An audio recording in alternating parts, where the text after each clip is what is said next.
안녕하세요. 여러분들과 빅데이터 분석 기사 내용을 함께 살펴볼 충북대학교 오명민 교수입니다. 본 시간에 여러분들과 살펴볼 내용은 데이터 수집 및 저장 계획 중에 데이터 수집 절차, 유형 및 속성 파악, 그리고 데이터 변환에 관련된 내용을 중점적으로 살펴보겠습니다. 데이터를 수집을 하는 데 있어서 일련의 절차를 우리가 알아야 하는데요. 빅데이터 수집 및 추출을 위한 일련의 과정을 여러분들이 화면에 보이는 것과 같이 데이터 수집, 데이터 저장 관리, 데이터 분석, 서비스 제공 및 이용이라고 하는 큰 테마 단계를 거치면서 특히 이번 시간에 여러분들과 살펴볼 내용은 데이터 수집에 관련된 부분과 저장과 관련된 부분을 살펴보고자 합니다. 데이터 수집 프로세스는 1단계, 2단계, 3단계로 살펴볼 수 있습니다. 1단계는 수집 대상의 데이터를 우선 선정을 하고 그리고 그 수집 대상의 데이터 선정된 데이터를 대상으로 어떤 방식으로 접근을 해서 수집을 할 것인가에 대한 세부 계획을 수립하게 됩니다. 그리고 그 수립 계획에 따라서 실제로 데이터를 수집하는 그런 실행을 하게 되지요. 일단 빅데이터라고 하는 이 프로젝트는 일반 데이터베이스를 구축하는 프로젝트와 그 특징과 성격이 조금 다릅니다. 이미 전자화되어 있지 않은 데이터들이라면 빅데이터의 프로젝트 수집 대상에서 일단 조금 어려운 대상이 되겠지요. 그래서 디지털화되어 있는 즉 데이터베이스로 구축되어 있든 아니면 웹상에서 문서나 파일 등으로 관리되고 있든 어떠한 형태든 디지털화되어 있는 데이터들이 주 수집 대상이 되겠습니다. 그래서 필요한 데이터가 어떠한 상태로 관련되어 있는지 특성을 파악을 하고 그 파악한 내용에 대해서 수집 계획을 세우고 세워진 수집 계획에 의해서 정례화된 절차에 따라서 수집을 실행하는 것이 매우 중요합니다. 1단계부터 이제 차근차근 여러분들하고 세부적으로 살펴보겠습니다. 1단계 수집 대상 데이터를 선정하는 단계에는 어떤 데이터를 수집할 것인가를 도출을 하게 됩니다. 데이터 수집 활동은 빅데이터 서비스를 제공할 때 서비스 품질을 결정하는 매우 중요한 핵심 업무입니다. 많은 데이터를 모아놨는데 그 데이터가 실제로 신뢰성이 낮다든지 아니면 중간중간에 모아놓아야 되는 데이터의 완전성이 좀 떨어진다든지 이렇게 됐을 때 실제로 서비스의 품질에 직접적으로 영향을 미치기 때문에 어떤 데이터를 수집할 것인지에 대한 선정이 매우 중요합니다.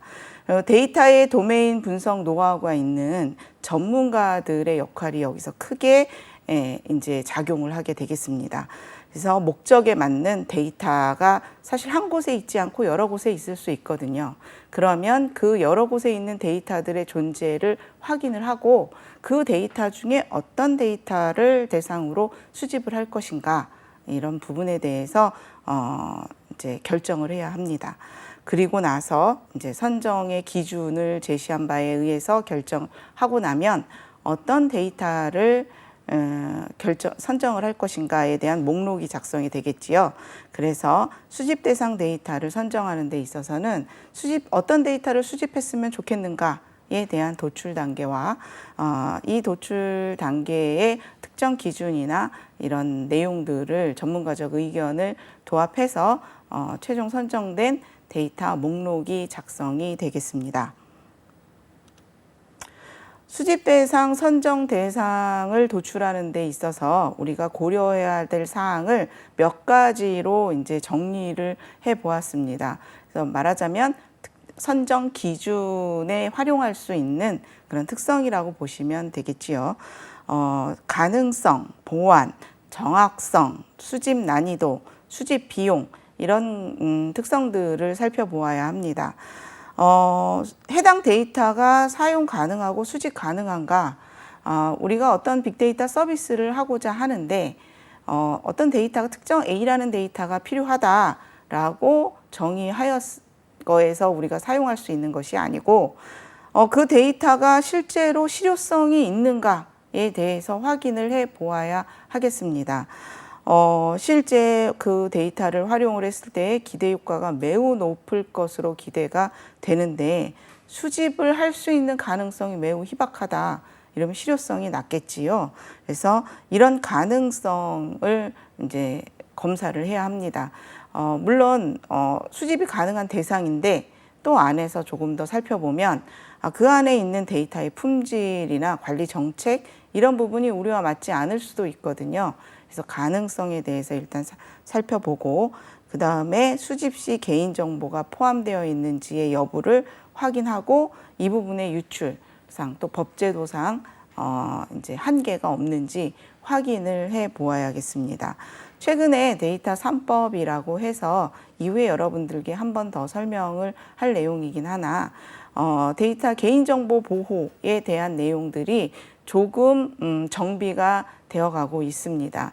초창기에 절대적으로 안 되는 것으로 막아 놓았었던 부분에서 이제 개인정보 보호 대상이 어떠한 것인가에 대한 정비도 이루어졌고 그 정비가 이루어진 대상을 대상으로 이제 비식별화 처리나 이런 기술적인 지원을 받아서 활용을 할 수 있는 부분이 이제 좀 범위가 정확하고 명확해졌다고 볼 수 있습니다.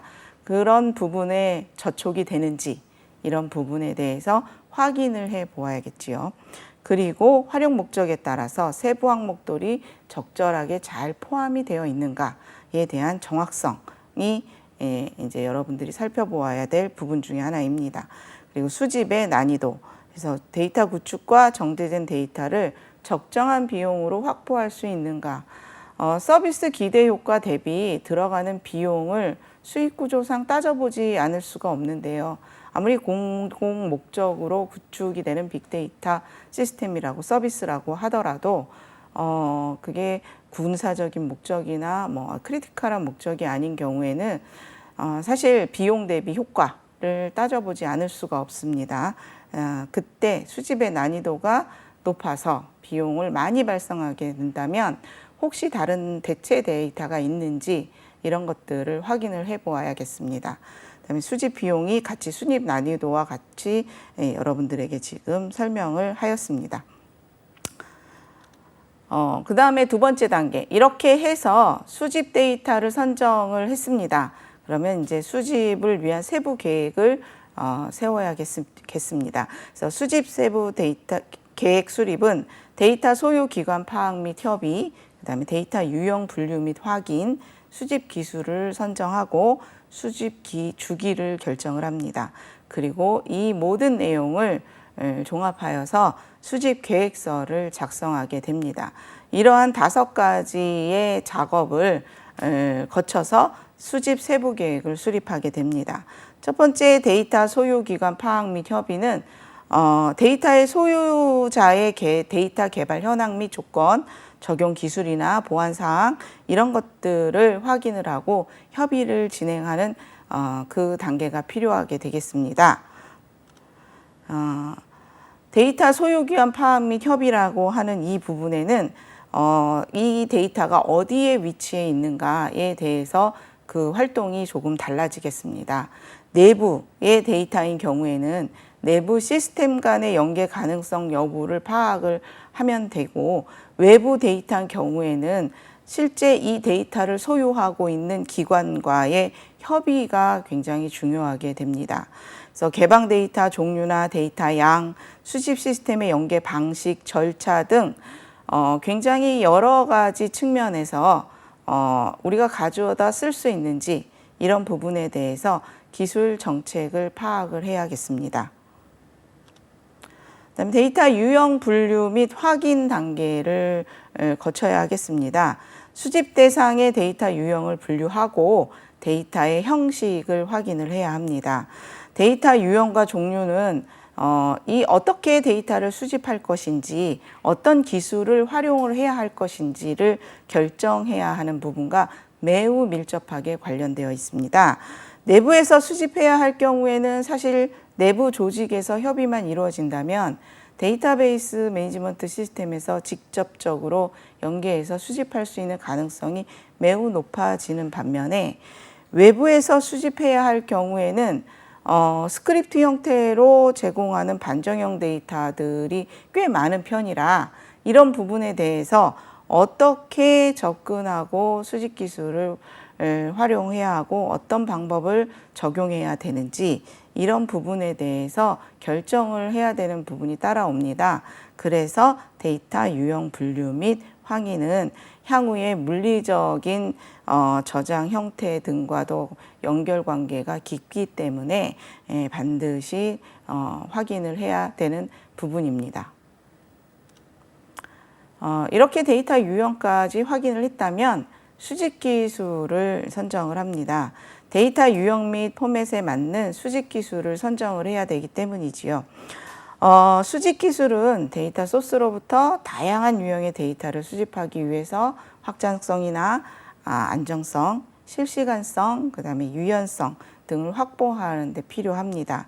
수집 기술을 선정할 때는 정제와 변환 과정과 전처리 및 저장 프로세스의 필요성의 유무, 이런 기준에 따라서 우선 점검을 하게 됩니다.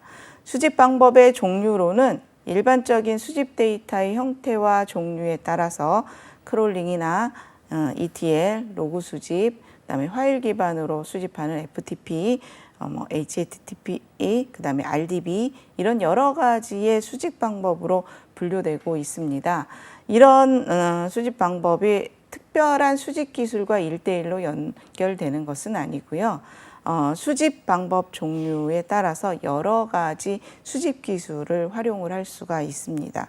여러분께 보여주는 이 표를 보면 데이터 유형별로 특정 데이터 종류들이 있고 그 종류에 따라서 어떤 기술들이 가능한가에 대해서 보여드리고 있습니다.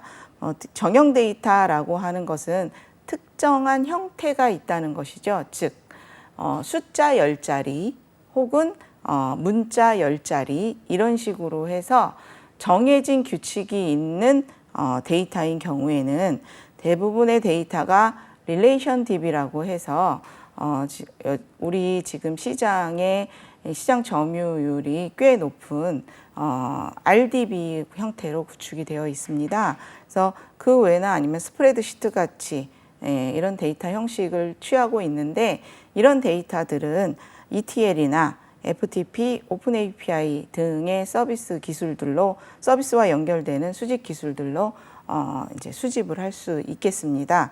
그래서 수집 기술을 무엇을 선택할 것인가에 대해서 선정하는 활동을 하게 됩니다. 이렇게 수집 기술까지 결정을 하였다면 수집 주기를 어떻게 해야 할 것인가를 결정을 해야 합니다. 데이터 유형에 따라서 배치의 형태로 즉 일괄로 끌어당겨서 수집을 할 것인지 아니면 실시간 방식을 선택할 것인지에 대해서 이제 결정을 하겠지요. 데이터의 종류와 크기, 발생의 빈도, 주기, 분석 주기, 시스템 및 네트워크의 부하의 정도 이런 것들을 고려해서 기술을 선택해야 합니다. 그래서 실제로 내가 끌어와야 할 데이터의 전체를 대상으로 해볼 수는 없으니 일부 샘플링해서 일부 데이터를 대상으로 수집 과정을 해보는 것이 필요합니다. 그래서 전체를 예측해서 가능한 여부 이런 것들을 확인을 해야 됩니다. 원시 데이터가 6개월마다 한 번씩 업데이트되는 데이터인데 즉 내가 가져와야 될 원천 데이터가 있는 곳은 그 기관에서 6개월마다 데이터를 업데이트하고 보정하고 수정을 한다라고 하는데 제가 주기를 한 달이라고 정할 수는 없는 거잖아요. 그렇죠? 그래서 이런 부분에 대해서 고려를 해야 한다는 것입니다. 샘플 데이터 양을 점검한 후에 수집 주기와 서버의 용량을 결정을 해야지 되겠지요. 그래서 스트림 데이터, 즉 연속적으로 들어오는 이런 데이터의 경우 실시간 수집 수집의 경우 데이터 폭증에 대비해야 하기 때문에 중복 데이터 필터링 기술이나 인메모리 처리 기술들이 병행이 되어야 합니다. 그래서 이제 수집 주기를 어떻게 할 것인가 결정하는 부분에 이런 여러 가지 사항을 고려해서 결정을 하게 되지요. 그 다음에 마지막으로 지금까지 이야기한 어떤 데이터를 수집을 할 것인가 선정을 하고 이게 어떤 형태인가 그리고 어떤 기술을 활용할 것인가 어떤 주기로 이제 수집할 것인가 이런 모든 고려 사항에 대해서 반영을 해서 계획서를 작성을 하여 활용을 하게 됩니다. 데이터의 소스의 특징을 구별할 수 있는 정보를 갖고 소스의 위치, 데이터의 유형, 인터페이스, 데이터를 어떤 담당자가 담당하고 있는가, 협약 내용은 어떠한가, 이 등등에 대한 내용을 가지고 작성을 해야 되겠습니다.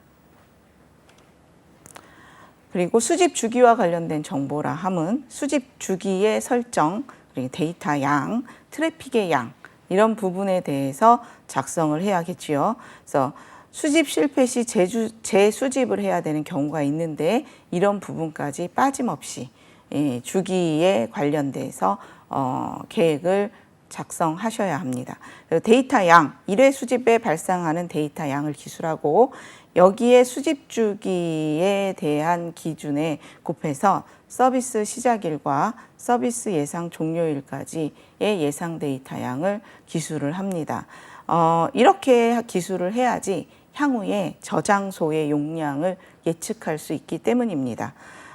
트래픽 양이라고 하는 것은 수집 시 발생하는 네트워크의 트래픽을 계산을 해야 된다는 것이지요. 수집 주기당 데이터들의 양이 결정이 될 텐데 이 양을 감당할 수 있는 트래픽, 즉 네트워크 상태인가, 서버의 상태인가 이런 부분이 필요하게 됩니다. 그래서 트래픽 양에 대해서도 수집 주기에 관련돼서 정보를 정리해야 됩니다. 그리고 데이터 수집 방법과 관련된 정보를 보면 적용 기술, 어떤 기술을 적용할 것인가에 대한 내용이 있어야 되겠지요. 기술은 한 가지만 설정이 돼야 될 필요는 없습니다. 그래서 여러 가지 기술이 어떻게 활용될 것인지에 대해서 정리할 필요가 있습니다. 그리고 사전에 데이터 처리가 필요한 경우에 사전 처리 작업에 대해서 기술을 해 주셔야 합니다. 그리고 데이터의 사후 처리, 대안 기술 이런 것들에 대한 내용이 데이터 수집 방법과 관련된 정보로 계획서 내에 수록이 돼야 되겠습니다.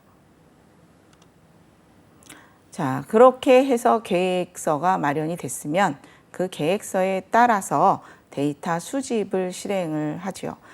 데이터 수집을 실행하는 데 있어서는 사전 테스트를 일단 진행을 하고 그리고 실제 본격적으로 데이터를 수집을 시행을 하고 그리고 데이터 수집 후 처리 단계를 거치게 됩니다. 사전 테스트 진행은 수집 계획에 따라서 수집 주기, 적용 기술 등에 관련된 수집 환경에 대한 사전 테스트가 필요합니다. 이때 필수 점검 사항은 네트워크 트래픽 문제나 데이터 누락이 발생하는지의 여부, 원본 데이터와 샘플링 데이터를 비교했을 때 제대로 데이터가 수집되는지, 품질에 관련된 부분이겠지요. 그리고 보안성에 대한 부분 등이 사전에 점검이 되어야 하겠습니다. 그리고 테스트 수행 결과에 따라서 필요시 수집 방법을 보완해야 되기 때문에 사전 테스트 진행은 반드시 실행을 하고 본 데이터 수집을 시행을 하겠습니다. 데이터 수집을 진행할 때 향후 장애 점검 등을 위해서 관련된 로그를 모두 빠짐없이 기록을 하고 분석을 수행해야 되겠습니다. 그리고 마지막으로 데이터 수집 후 저장된 데이터에 대해서 외부인이 쉽게 접근하지 못하도록 방지하거나 유출이 안 되도록 대처 방안을 어떻게 해야 되는지 등에 대한 업무 지침을 마련을 하게 됩니다. 이렇게 해서 데이터 수집을 실행하는 단계를 시행하겠습니다.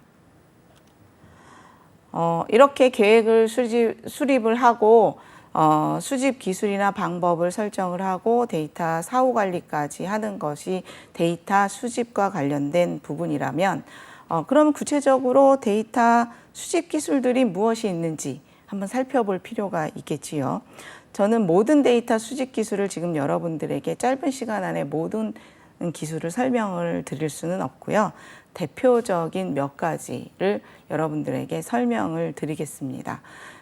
그리고 추가적으로 여러분들이 우리가 빅데이터를 지금 준비하듯이 보면 많은 데이터들이 정보의 바다에 많이 있지요. 그래서 여러분들이 제가 여기서 말씀드리는 외에 수집 기술들이 더 계속 끊임없이 나오고 보완되고 하고 있으니 인터넷이나 아니면 다른 교재나 아니면 전문 서적을 통해서라도 여러분들이 충분히 더 많은 수집 기술을 확인하실 수 있을 겁니다. 그 수집 기술의 기본적인 몇 가지를 한번 살펴보면 우선 크롤링을 하는 수집 기술에 대해서 한번 살펴보겠습니다. 크롤링이라고 하는 것은 사실 끌어온다라는 의미이지요. 그래서 웹에서 텍스트 정보를 가져오는 웹 크롤링 수집 기술들을 일반적으로 많이 생각을 하십니다. 이런 크롤링에 활용해서 필요한 정보 설정이 어떤 기능들이 있어야 하고 주로 어떤 수집 에이전트 기능들이 수행되어야 하고 하는지에 대해서 고려사항을 여러분들에게 우선 소개를 하겠습니다.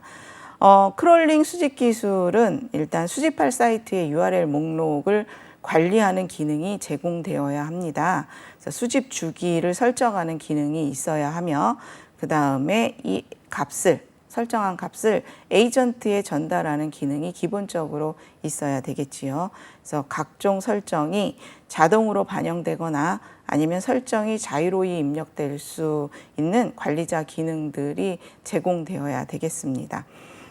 에이전트 관리 기능도 또 필요합니다. 그래서 수집 에이전트, 즉 웹로봇의 기능이 웹 크롤링 기능에 기본적으로 포함이 되어 있어야 되겠지요. 그래서 이런 기능들이 되어 있는 웹 크롤링 수집 기술을 선택을 해서 여러분들이 주요 데이터를 수집을 할 수 있겠습니다.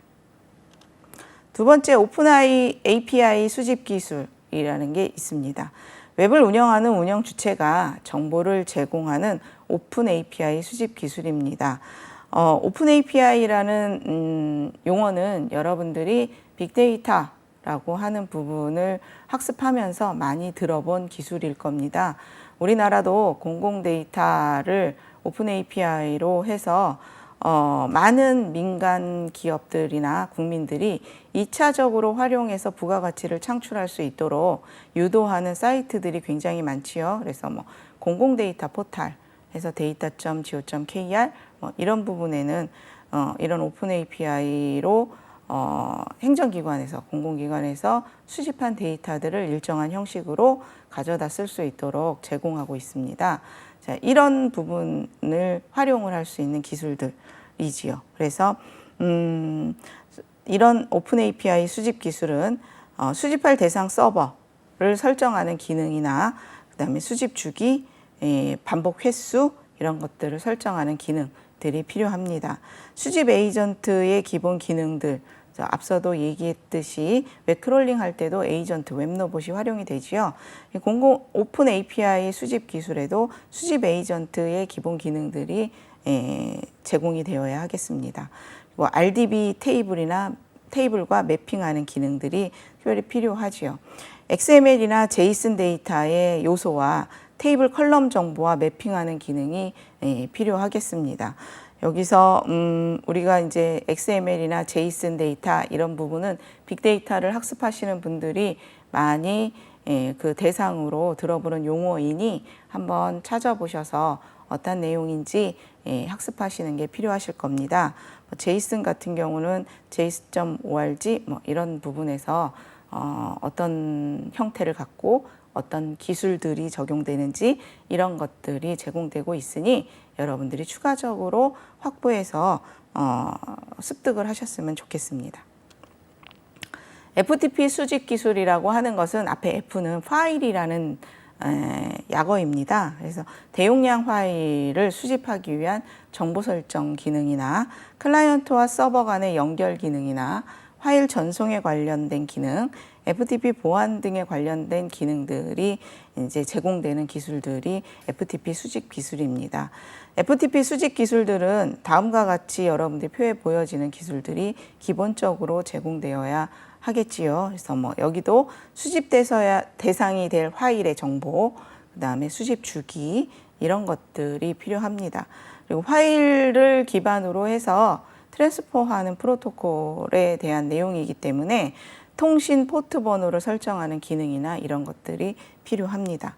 그래서 클라이언트와 서버 간에 이제 서로 제어하고 통신하고 하기 위한 기본 설정, 관리 이것들에 관한 기능들이 필요하지요. 그리고 파일 전송에 관련된 기능, 아스키 파일이나 앱스틱 파일, 이진 파일 등을 전송하는 기능들이 기본적으로 제공이 돼야 되죠. 아스키 코드나 앱스틱이라고 하는 이 용어도 여러분들이 한번 찾아보시면 도움이 될 텐데요. 우리가 사용하는 문자 코드의 가장 기본적인 것으로 혹은 여러분들이 코드를 처음 학습을 하게 되면 아스키는 먼저 학습을 하지 않을까 싶습니다. 그래서 이런 파일 전송 기능들과 FTP 보안 기능, 사용자 인증 기능을 제공을 해주는 것이 FTP 수집 기술의 이제 주요 요목이라고 보실 수 있겠습니다. 그다음에 M2M 어그리게이터 수집 기술의 센싱 장치 로그, 사용자 정보 등 M2M이라고 하는 머신 투 머신의 데이터를 실시간으로 수집하기 위해서 필요한 기술입니다. 우리 요새는 이제 산물 인터넷 뭐 이런 개념과 같이 개념들에 들어가 있는 센서, 그래서 센싱 기술, 뭐 이런 센싱 데이터가 대용량으로 어마어마하게 발생하니까 5G라고 하는 통신 기술이 뒷받침되면서 많이 활성화돼 있고 이 사물 인터넷 기술들이 우리 곁에 많이 와 있지요. 이런 센서로부터 데이터를 수집하는 데 관련된 기술이라고 보시면 되겠습니다. 이 역시 정보 설정 기능이나 M2M 에이전트 기능, 그다음에 M2M 컬렉터 기능 이렇게 해서 크게 세 가지 구분으로 해서 기능들이 제공되어야 되는 그리고 이 제공하는 받는 기술입니다. 그래서 수집할 대상의 서버의 주소라든지 수집 주기, 데이터 수집 주기를 에이전트로 배포를 해야 되죠. 그래서 그런 기능들이 기본적으로 관리가 돼야 설정이 돼야 되고요. 에이전트 관리와 M2M 데이터를 일정량으로 분할해서 실시간으로 수집할 수 있는 그런 TCP/IP 프로토콜을 이용해서 수집을 해야 하는데 이럴 때 다양한 외부 애플리케이션으로 전송하는 기능, 이런 기능들이 대표적으로 수집 기술에 포함이 되어 있습니다. 그다음에 로그 애그리게이터 수집 기술이라고 있는데요. 로그와 센서 데이터 수집 방법입니다. 얘는 로그 파일을 수집하기 위한 정보 설정이나 수집 에이전트, 컬렉터 등의 기술을 제공을 합니다. 그래서 역시 수신 에이전트 정보 설정이나 수집 주기, URL 이런 세팅에 관련된 설정 기능이 있어야 되고요. 그다음에 수집 에이전트 기능이 필요합니다. 그래서 에이전트 관리 기능 기본들이 필요하고 만약에 압축이 필요하다면 압축에 관련된 전송하는 기능 이런 것들이 필요합니다. 그리고 초단위로 다수의 에이전트로부터 노고 정보를 수신을 할 수도 있기 때문에 이런 부분의 컬렉터 기능이라고 해서 특별히 이런 기능들을 요구하고 있습니다. RDB는 릴레이셔널 데이터베이스의 약자이지요. 그래서 관계 데이터베이스라고 해서 데이터베이스를 만약에 전공을 하거나 데이터베이스를 학습을 한다고 하면 제일 처음에 여러분들이 접하는 데이터 모델부터 해서 릴레이셔널 데이터베이스라는 기본 내용을 학습을 하게 되는데요. 얘는 정형화되어 있는 데이터를 서로 객체와 객체 간의 관계로 묶어서 그 모델링을 하고 그리고 여러분 물리적으로 구현을 해놓은 이런 대상으로부터 데이터를 수집을 하는 기술입니다. 그래서 DBMS 수집 기술은 DB에 직접 연결해서 데이터를 수집하는 기술입니다. 정형화되어 있는 데이터들이 주로 이제 수집하는 기술로 많이 활용이 되고 있습니다. 그래서 역시 여기도 정보 설정 기능과 수집 에이전트 기능 그리고 클렌징 기능이 필요합니다. 클렌징 기능이라고 하는 것은 수집한 데이터, 즉 원시 데이터에서 타깃 시스템에 맞게 적정하게 정제해서 로드하는 것을 클렌징이라고 이야기합니다. 그래서 RDB를 대상으로 하는 수집 기술에 대해서 여러분들과 함께 살펴보았습니다. 이런 수집 기술을 살펴보면서 이제 데이터 유형에 대한 것이 잠깐씩 언급이 되었지요. 그래서 데이터 유형을 파악해야 하는 것이 이제 중요합니다. 그래서 데이터 유형 파악을 할 때는 여러 가지 기준으로 이야기할 수 있는데요. 일단 저장 위치별로 보면 내부 데이터와 외부 데이터로 구분해 볼 수 있습니다. 내부 데이터는 조직 내부 혹은 우리가 범위를 얘기할 때 내부라고 포함될 수 있는 경계선상에 있는 데이터들을 내부 데이터라고 얘기를 하지요. 그리고 외부 데이터는 지금 그 경계 밖에 있는 데이터를 이야기를 합니다. 그래서 내부 시스템과 데이터 연계 가능 여부를 파악하고 데이터 종류 및 수집 주기, 인터페이스 정의서 같은 것을 작성을 하죠. 그래서 시스템을 구축을 할 때 인터페이스 정의서라고 하는 부분들이 산출물로 나오는 경우가 꽤 있는데요. 인터페이스 정의서라고 되어 있는 산출물이 있다. 얘는 다른 곳에 데이터를 가지고 오는구나. 그 가지고 올 때 어떠한 인터페이스를 통해서 내부 시스템으로 연동을 시키는가, 연계를 시키는가 이런 것들을 정의해놓는 산출물입니다. 그래서 여러분들도 파악을 할 때 실제 프로젝트나 이런 데를 들어가서 파악을 해보면 연계 인터페이스 정의서라는 산출물이 방법론에 들어가 있는 경우가 많이 있습니다. 물론 외부에서 데이터를 가져올 때도 연계 인터페이스 정의서 혹은 인터페이스 정의서라고 하는 산출물은 있습니다. 근데 내부나 외부 데이터를 가져올 때 있는데 내부에서 가져올 때, 외부에서 가져올 때 수집하는 기술이나 연계하는 방법 이런 게 조금씩 다르겠지요. 그리고 내부 인터페이스에서 가져온다. 그러면 조직의 활동의 결과로 축적되는 운영 DB나 아니면 이런 운영 DB로부터, 즉 운영 DB가 무엇이다 라고 얘기하면 혹시 ERP라고 들어보셨는지 모르겠는데 전사적 자원관리 혹은 경영정보 시스템, 협소한 의미의 경영정보 시스템, 뭐 총무, 회계, 인사 이런 것들과 관련된 시스템 혹은 우리 영업관리팀에서 쓰는 영업관리 시스템, 고객관리센터에서 사용하는 고객관계관리 시스템 이런 것들이 전부 다 운영 DB라고 볼 수 있습니다. 그래서 이런 운영 DB는 각각의 업무에 초점이 맞춰져서 구축이 되어 있는데 이 구축된 데이터로부터 필요한 데이터를 추출을 해서 필요한 목적에 따라 표준화하고 그리고 주제별로 노드시켜 놓는 데이터베이스를 데이터 웨어하우스라고 이야기를 합니다.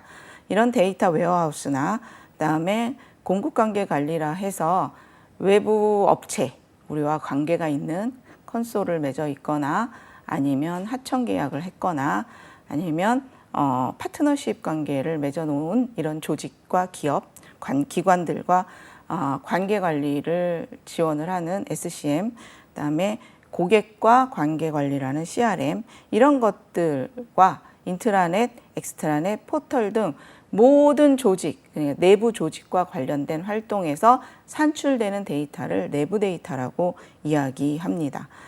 외부 데이터는 앞서서도 잠깐 설명했듯이 외부에서 가져오는 데이터이지요. 그래서 크롤링을 해서 수집하는 데이터일 수도 있고 그 기관과 협약해서 그 기관에서 제공하는 특정 인터페이스를 통해서 DB로 직접 연결할 수도 있고 아니면 일정 주기마다 데이터를 받을 수도 있고 하는 방법으로 획득하는 데이터들이 있습니다.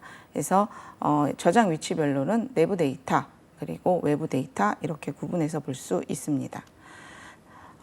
내부 데이터에 대한 그림을 한번 그려보았습니다. 그래서 운영 DB로부터 거래 처리 시스템이라고 하는 운영 DB로부터 ETL 추출하고 표준화하고 로딩해서 데이터 웨어하우스로 관리하고 있는 것을 이제 각각 부서별로 사용하는데 필요한 데를 만들어주는 각각 고유의 인터페이스를 데이터 마트라고 하거든요. 그래서 이런 것들이 이제 내부 데이터의 대표적인 내용이라고 볼 수 있겠습니다. 외부 데이터 같은 경우에는 원천이 외부에 있는 데이터이지요. 난이도, 수집 난이도를 보면 내부 데이터는 외부 데이터보다 상대적으로 수집 난이도가 하이고 외부 데이터는 상이다 라고 하는 것을 이제 사실 어떻게 보면 인지상정적으로 결정되는 내용이기도 하겠습니다. 그래서 내부와 외부 데이터로 저장 위치별로 살펴보았습니다. 저장 위치를 고려해야 하는 이유는 말 그대로 이미 정의되어 있는 데이터를 가져오는 것이 빅데이터 프로젝트이기 때문에 어디에 위치해 있느냐에 따라서 수집의 절차, 수집에 필요해서 고려해야 되는 정보 이런 것들이 매우 많이 다를 수 있습니다. 그래서 저장 위치를 고려해야지 되겠습니다. 생산 관점에 따라서 또 데이터를 비교를 해 볼 수도 있습니다. 빅데이터 프로젝트와 일반 프로젝트를 제가 비교를 해 놓았는데요.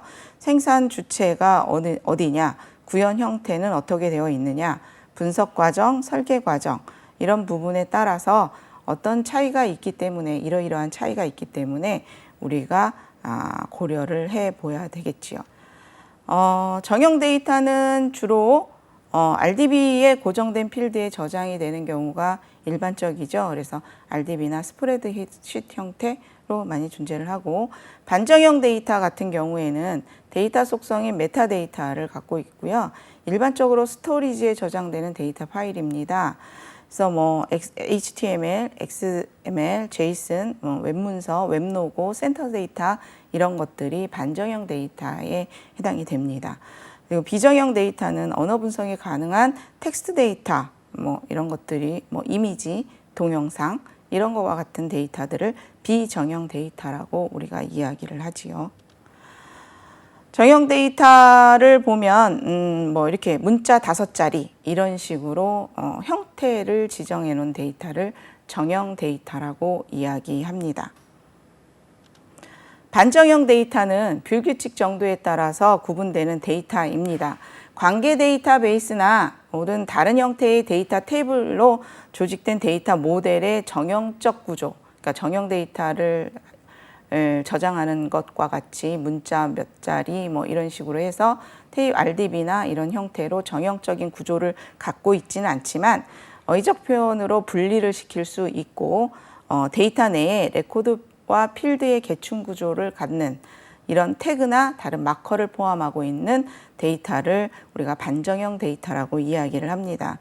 최근에 객체 지향 데이터베이스나 마컴 언어, 그다음에 이메일, EDI, 웹로그, 제이슨, 센서 데이터 등이 대표적으로 우리가 알 수 있는 반정형 데이터들이죠. 그다음에 비정형 데이터는 정형화되어 있지 않은 데이터를 얘기합니다. 데이터 형태와 구조를 특정 지어질 수 없는 것을 이야기를 하지요. 그래서 구체적으로 미리 정의된 데이터 모델이 없는 데이터들을 이야기를 합니다. 텍스트나 그림, 표를 포함하고 있는 문서 데이터 이런 것들도 다 비정형 데이터에 해당이 됩니다. 표에서는 이제 수집을 하거나 이제 우리가 가져다 쓰려고 할 때 난이도에 대해서도 이제 표현을 하고 있습니다. 정형 데이터는 이미 정리되어 있는 규칙에 따라서 정리되어 있기 때문에 저장되어 있기 때문에 가져다 쓰기가 연계 협의만 잘 된다면 수집하는 난이도는 거의 상대적으로 보았을 때 하에 해당한다고 볼 수 있겠죠. 이에 비해서 특정한 형식도 없고 생성되는 대로 독립성을 갖고 있는 비정형 데이터 같은 경우에는 난이도가 상입니다. 존재 형태별로 보면 형태에 따라서 RDB 혹은 파일 등으로 구분해 볼 수 있습니다.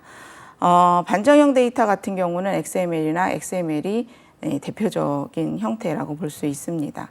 그래서 RDB는 정형 데이터나 비정형 데이터도 RDB로 저장을 할 수도 있거든요. 그래서 이런 경우에는 뭐 DBT to DB로 직접 연계를 하는 방식, ETL 혹은 RDB 벤더가 제공하는 드라이버를 통해서 수집을 할 수 있습니다.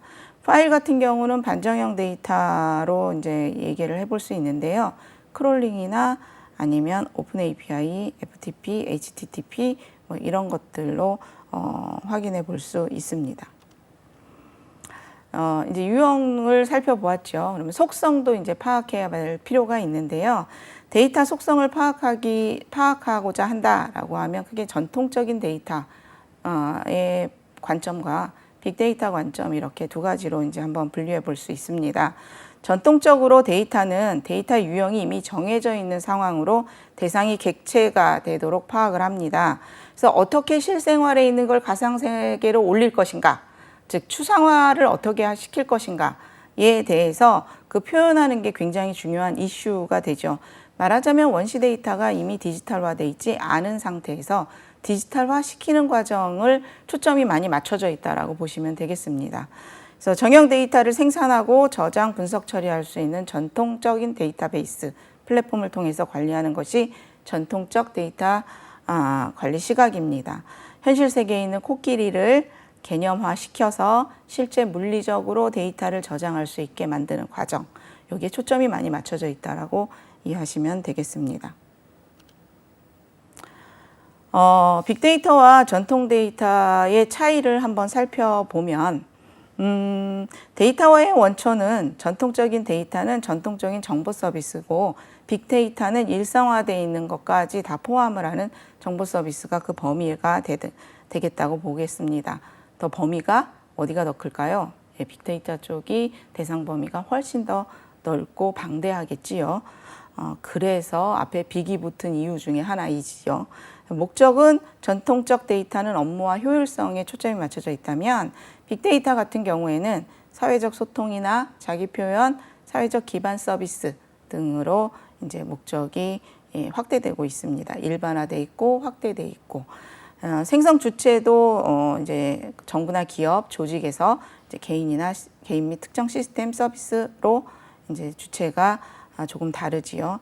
다루는 데이터 유형도 보면 정형 데이터로 주로 비공개 데이터가 전통적 데이터라면 빅데이터 같은 경우는 비정형적 데이터까지 포괄하며 조직의 외부 데이터 그리고 일부는 공개할 수 있는 공개 데이터 이런 것들이 빅데이터의 데이터 차이라고 보시면 되겠습니다.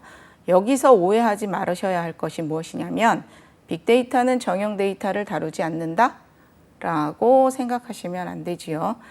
정형 데이터, 반정형 데이터, 비정형 데이터까지 포괄해서 다룬다 라고 정의를 하시면 되겠습니다. 단 어떻게 되어 있는 데이터, 전통적 데이터와 같이 현실 세계에 있는 원시 데이터를 디지털화 시켜놓은 데이터가 그 대상이 되겠다라고 이해하시면 되겠습니다. 그리고 데이터 보유 주체에 대해서도 또 이제 다른 차이가 있습니다. 그리고 데이터 플랫폼에 대한 것도 전통적 데이터와 빅데이터는 조금 다르게 갖고 있지요. 그래서 데이터 플랫폼 같은 경우에는 요새 오픈 플랫폼 이런 단어 많이 쓰지요. 그래서 플랫폼이라는 건 사실은 특정 장이라는 얘기거든요.